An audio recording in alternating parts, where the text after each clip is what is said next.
Hindi ko akalaing sa isang simpleng pag-uwi sa probinsya ng boyfriend ko, magsisimula ang pinakamali at pinakamapanganib na yugto ng buhay ko. Dear Miss Kay, gusto ko lang i-share ang karanasan ko sa buhay.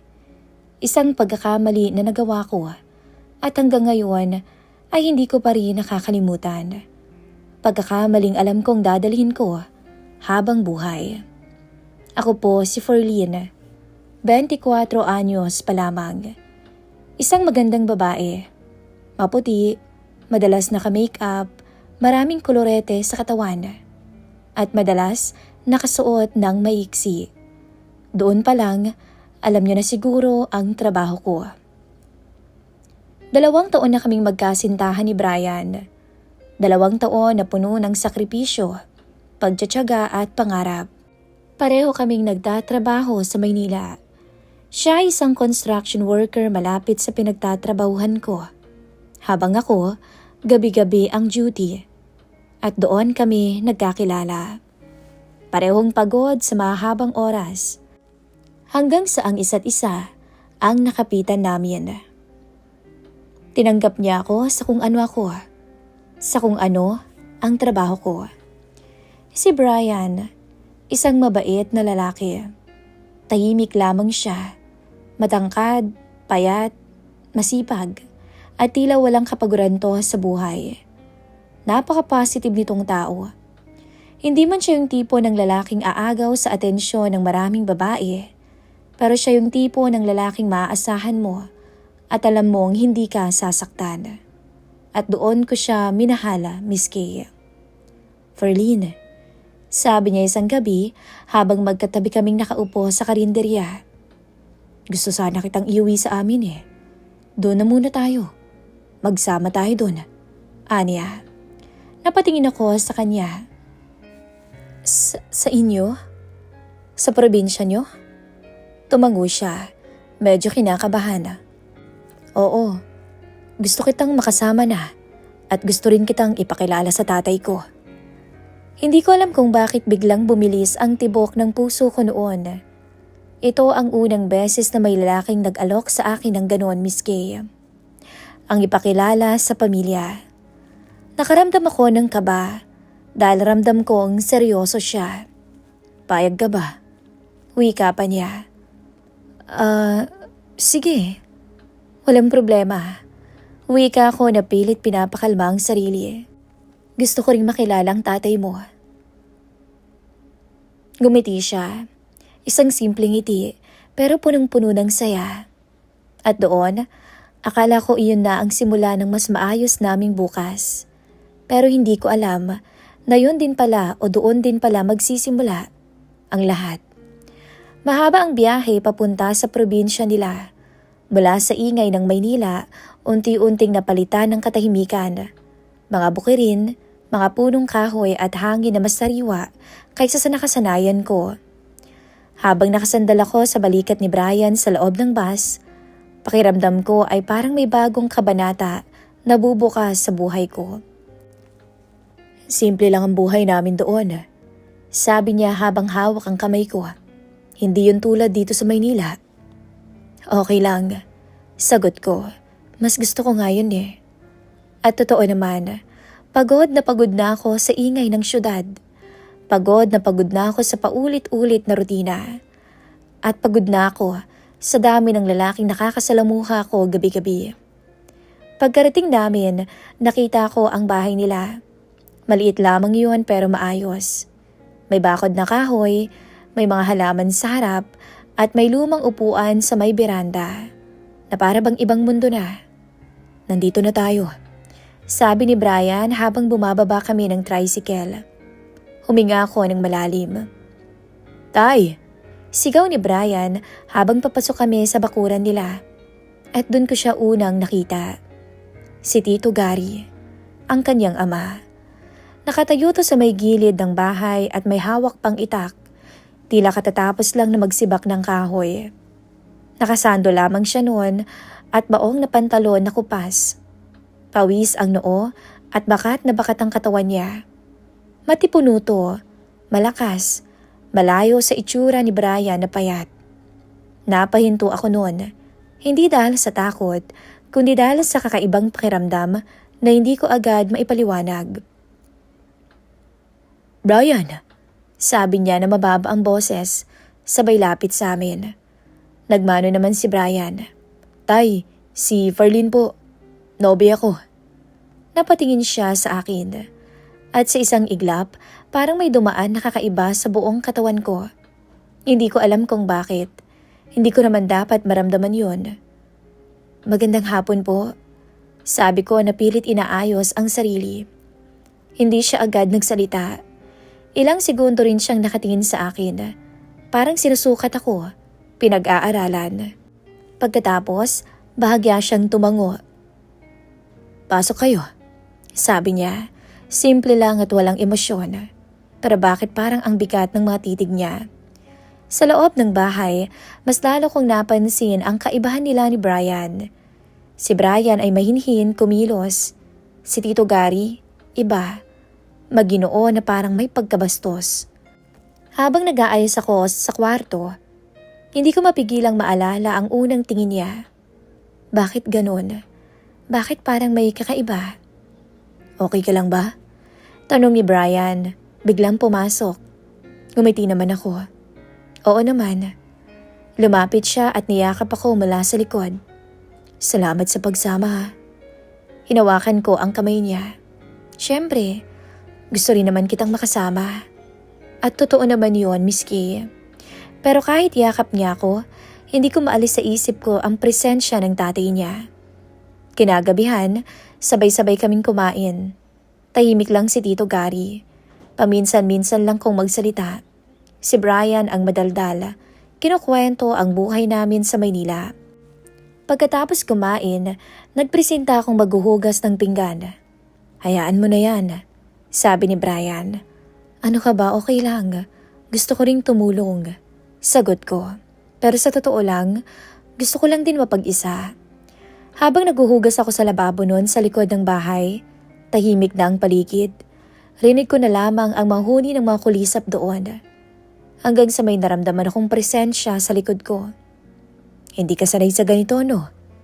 Napalingon ako. Si Tito Gary. Napalunok naman ako. Konti po.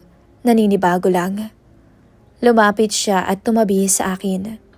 Mas ramdam ko na ang presensya niya ngayon dahil mas malapit siya. "Alagaan mo si Brian," sabi niya na biglang sumeryoso. "Gagawin ko po," sagot ko. Tumango siya pero hindi pa umaalis. At ako, hindi ko rin alam kung bakit hindi ako nakagalaw. Nang gabing yon, katabi ko na si Brian sa kama at mahimbing na siyang natutulog. Gising na gising pa rin ako. Nakatingin ako sa kisame at iniisip ang lahat. Ang naging biyahe, si Brian, at higit sa lahat, ang ama niya. Si Gary. Hindi ko maintindihan, Miss Kay, kung bakit may kakaibang hatak ang presensya niya. Hindi ko maintindihan kung bakit hindi ko maalis sa isip ko ang mga tingin niya. 3 linggo pa lang ang lumipas simula nang dumating ako sa probinsya nila Brian. Pero pakiramdam ko, para bang ang dami nang nagbago. At hindi ko inaasahan kung gaano kabilis mangyayari ang lahat. Isang araw, nagsimula yon sa simpleng pagkahilo ko. Akala ko nung una, napagod lang ako. Hindi naman kasi ako sanay sa gawaing bahay sa probinsya. Yung pagigib ng tubig, paglilinis ng bakuran, pati na rin ang pagtatrim ng gulay. Ano ba naman ang alam ko? Ang maglagay ng kolorete sa mukha, magsuot ng mga maiksing damit, at mag-entertain ng mga may asawa na, byudo, o mga matatandang customer. Doon ako magaling. Pero isang umaga, habang nagwawalis ako noon sa labas, bigla na lang akong napahawak sa sentido ko. Napangiwi ako, para kasing umiikot ang paningin ko. "Ferlyn." Napalingon ako noon. Nakita ko si Gary na nakatayo sa may pintuan at nakatingin sa akin. "Okay ka lang ba?" Tanong niya na seryoso ang tono. "Okay lang po, nahilo lang." Sagot ko pero hindi ko na natapos ang sasabihin ko dahil bigla naman akong naduwala. Agad niya akong nilapitan. Hinawakan ng braso ko para alalayan. Daan-daan lang. Hindi ko alam kung dahil sa hilo o dahil sa hawak niya, pero mas lalo kong kinabahan. Dinala niya ako sa may upuan. Umupo ka muna. Huminga ako ng malalim, pero hindi pa doon natapos. Kinabukasan, ganun ulit. At sa sumunod na araw, mas malala. Magpatingin ka na kaya? Sabi ni Brian na halatang nag-aalala. Nahihiya naman ako. Sagot ko, wala ka namang dapat ikahiya. Sabi pa niya.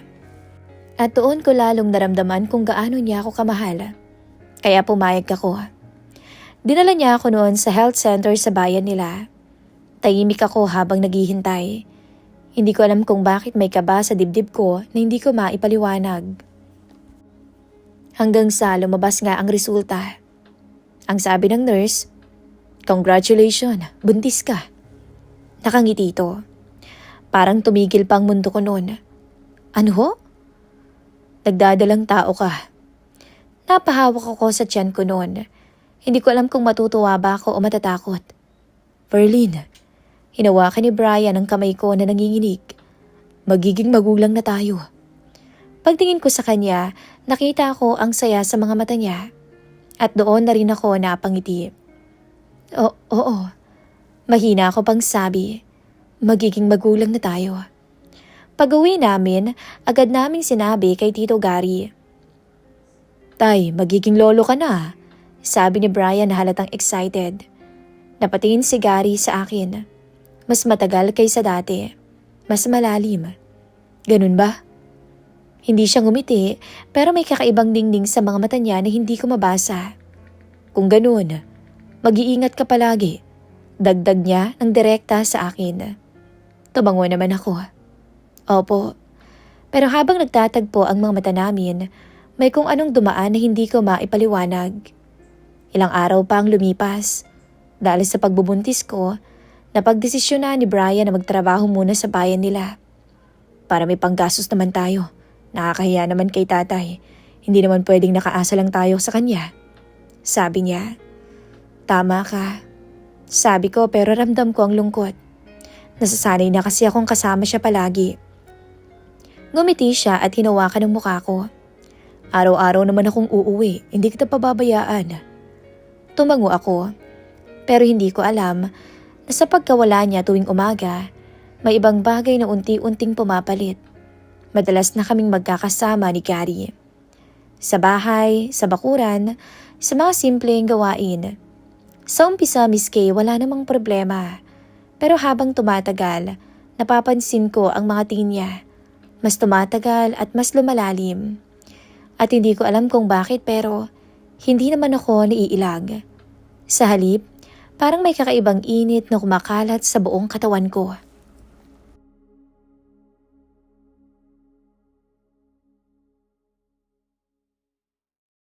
Magpahinga ka muna.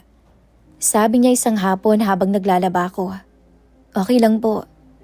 Lumapit siya, kinuha ang timba sa kamay ko. Ako na dyan. Nako, hindi na ho.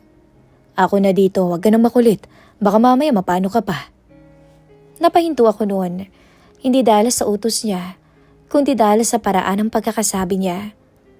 Matigas pero may halong pag-aalala at pag-aalaga. Napatingin ako sa kanya habang nagtitimba siya. Sa galaw ng mga braso niya, sa pawis na tumutulo sa leeg niya. Hindi ko alam kung bakit pero hindi ako makatingin ng direkta.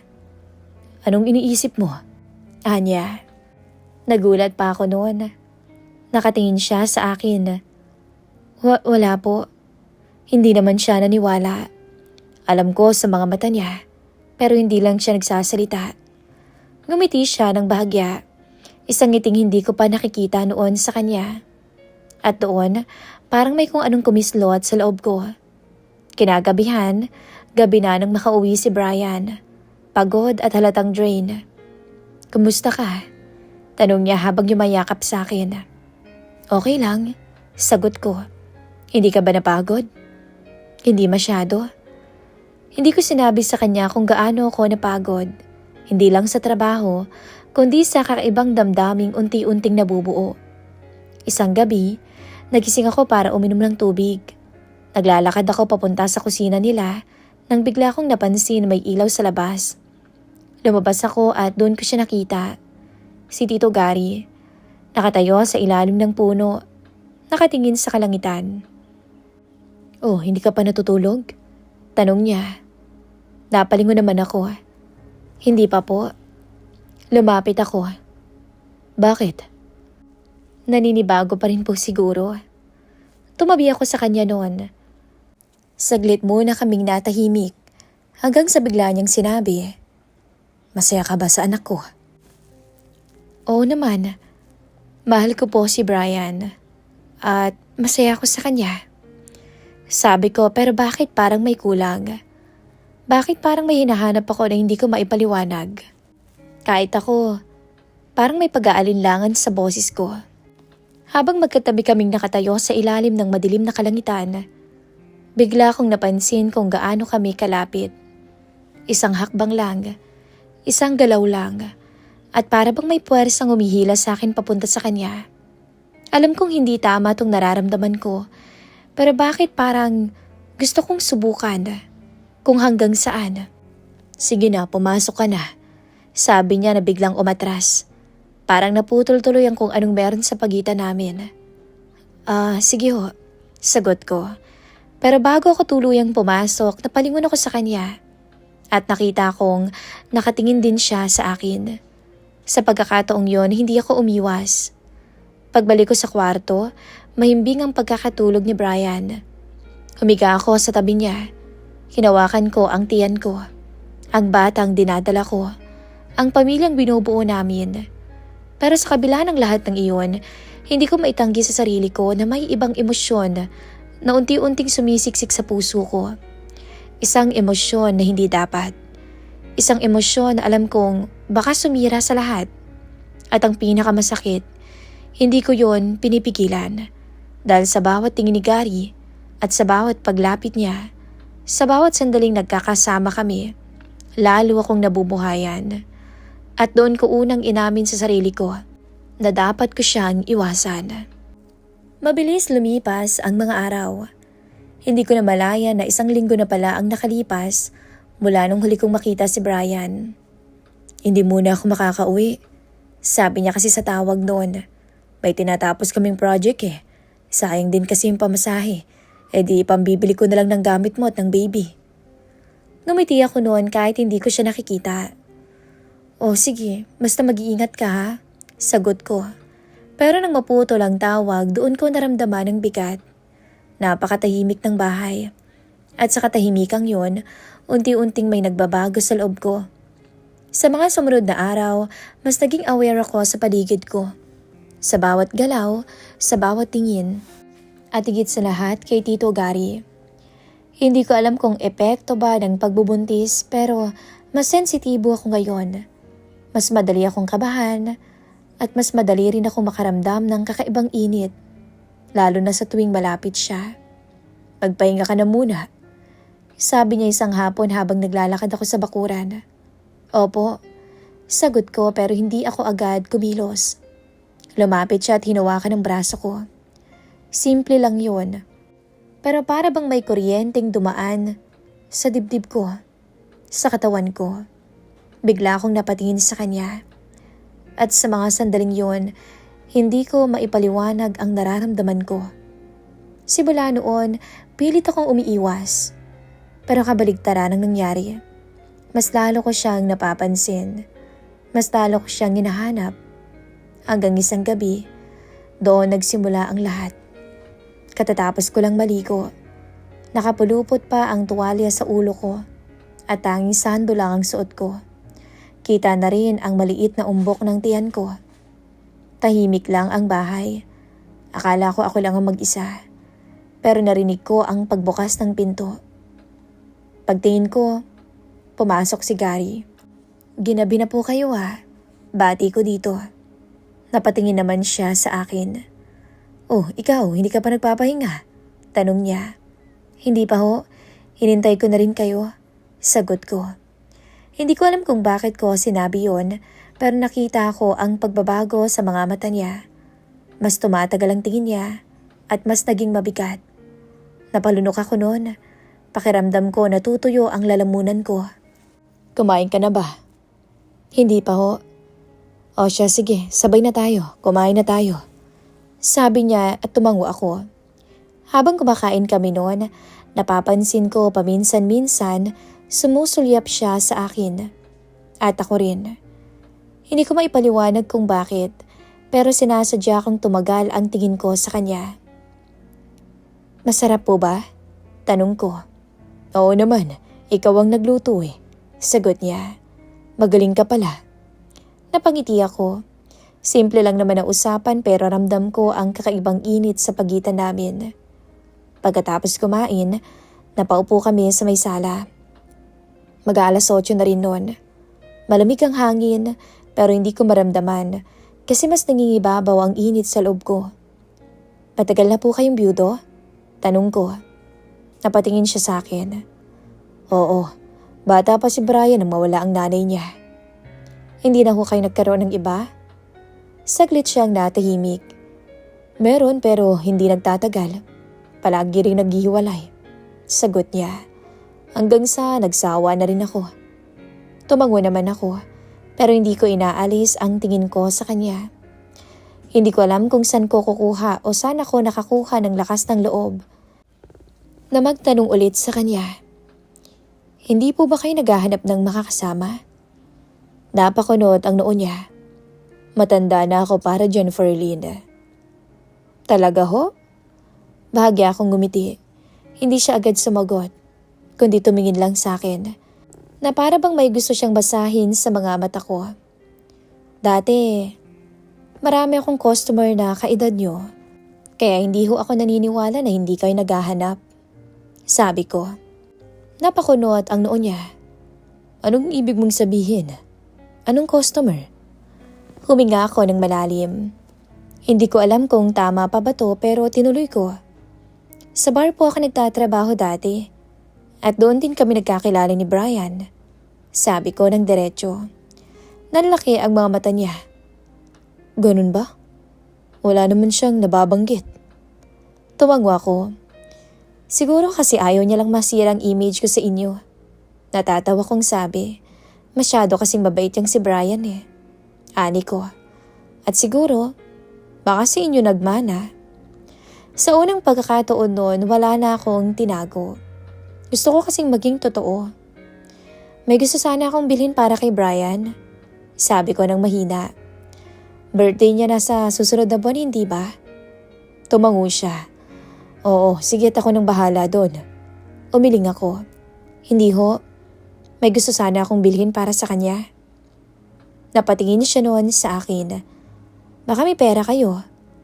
Saglit akong huminto at doon ko na sinabi, babawi na lang ako sa inyo. Sa ibang paraan, kung gusto nyo. Napakunot ang noo niya. Anong sinasabi mo? Lumapit ako ng dahan-dahan.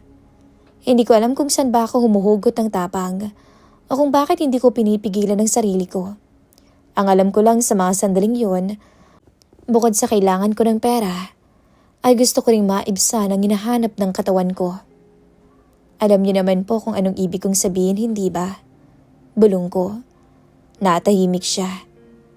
Ferline, bibigyan na lang kita ng pera, okay? Hindi ho. Sanay akong pinagtatrabahuhan ng pera. Nakakailanganin ko. Ferline, mahina niyang tawag. Ano bang sinasabi mo? Hindi kita inuhusgahan pero parang mali yata ang nasa isip mo. Mali na kung mali, sagot ko, pero hindi ako umatras. Magkalapit na nga kami at halos magkadikit na nga ang mga hininga namin. At sa pagkakataong yun, wala akong ibang nasa isip noon, kundi ang mapunan ang pangangailangan ko bilang babae. Hanggang sa tuluyan kaming nawala sa sandaling yon. Walang salita, walang paliwanag. Tanging emosyon lang na matagal na naming pinipigilan. At nung matapos ang gabing yon, pareho naming alam na may hangganan kaming nilampasan. Pagkatapos noon, agad-agad akong bumalik sa kwarto. Nahiga ako at napahawak sa tiyan ko. Magulo ang isip ko. Alam kong mali, alam kong hindi ko dapat ginawa yon. Pero sa kabila ng lahat, hindi ko maitatanggi.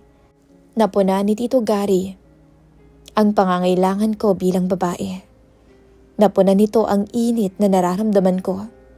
At ngayong kalmado na ako, doon ko na naramdaman ang guilt. Sa paglipas ng mga araw, unti-unting bumalik sa dati ang lahat. O yun ang akala ko. Tuwing linggo umuwi naman si Brian. Pero pagod. Madalas pagdating pa lang niya, diretso na siya sa paglalaba ng mga maruruming damit na ginamit niya. Halatang pagod siya sa trabaho at may bitbit pang pasalubong para sa akin. Ako na dyan, sabi ko. Umiling siya. Ako na dito, kaya ko na to. Magpahinga ka na lang dyan. Ngingiti naman ako. Pero habang pinagmamasdan ko siya, hindi ko maiwasang makaramdam ng lungkot. Kinabukasan, aalis na naman siya. At ako may iwan ulit. At sa bawat pag-alis niya, may isang bagay na bumabalik. Noong una, akala ko talaga isang beses lang. Isang beses na pagbibigyan kong ibsan niya ang init ng katawan ko. Isang sandaling nadala lang ako ng emosyon ko. Pero hindi pala. Dahil nasundan pa. At nasundan pa ulit. Ako ang unang kumikilos noon. Ako ang unang lumalapit. Alam ko yon. Hindi ko talaga alam kung bakit. Siguro dahil sa lungkot. Siguro dahil sa init na hindi ko maipaliwanag.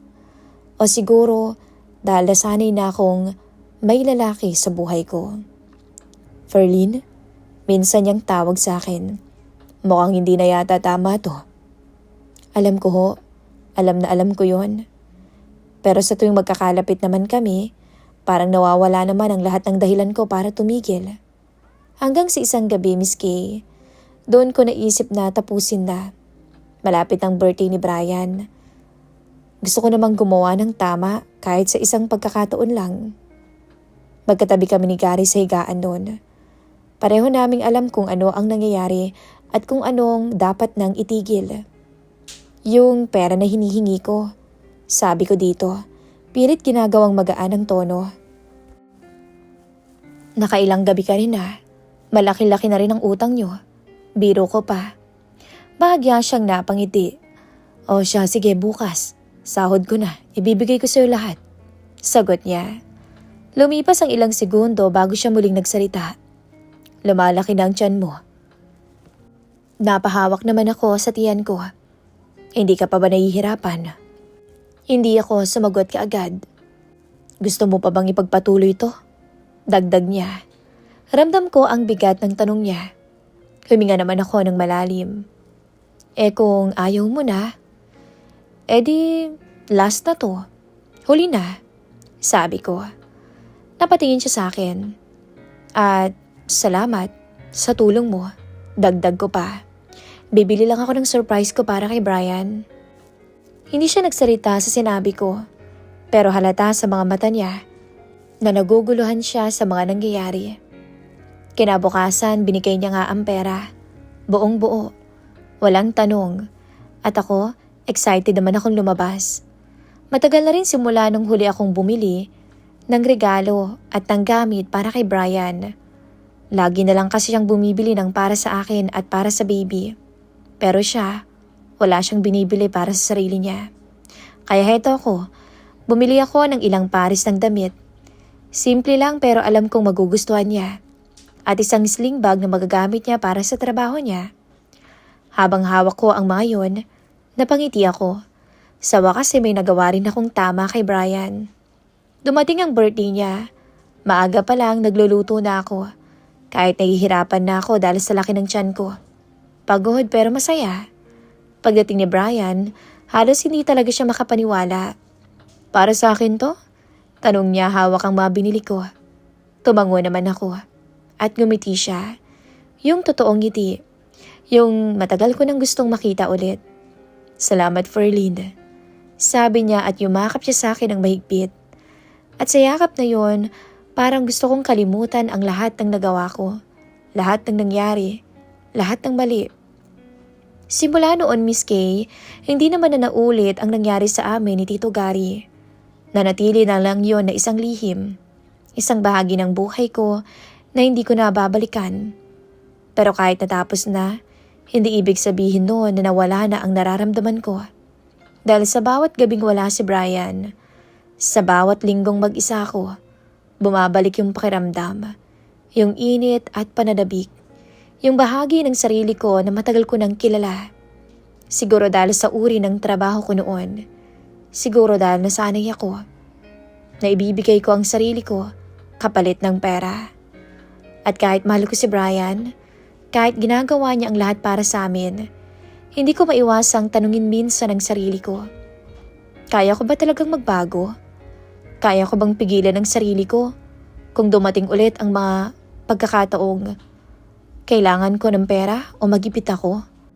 Lalo na ngayon, 7 buwan na ang tiyan ko at mas lalo kong nararamdaman ang pangangailangan, hindi lang sa pera, kundi sa presensya, sa atensyon, at sa init na madalas kong hinahanap. At kung isang araw may lumapit ulit sa akin o kaya mangailangan ulit ako ng pera, anong gagawin ko? Ganun na naman ba? Dahil yun lang naman ang alam kong trabaho. Ito po ang kwento ng buhay ko, Miss Kay. Isang kwento na hindi ko alam kung kakainisan niyo ba o ano. Pero kung may maibibigay kayong payo sa isang tulad ko, tatanggapin ko kahit ano pa yan. Dahil ako, 24 years old pa lang. Marami lang akong karanasan sa mga lalaki, pero alam kong pagdating sa buhay, mas marami pa rin kayong alam. Kaya naman kung may maipapayo kayo sa isang babaeng katulad ko, tatanggapin ko. Salamat po. Nagmamahal ang inyong center, Ferlyn. Maraming salamat po, Miss Kay, sa pag-share ng aking kwento ng buhay dito po sa inyong channel.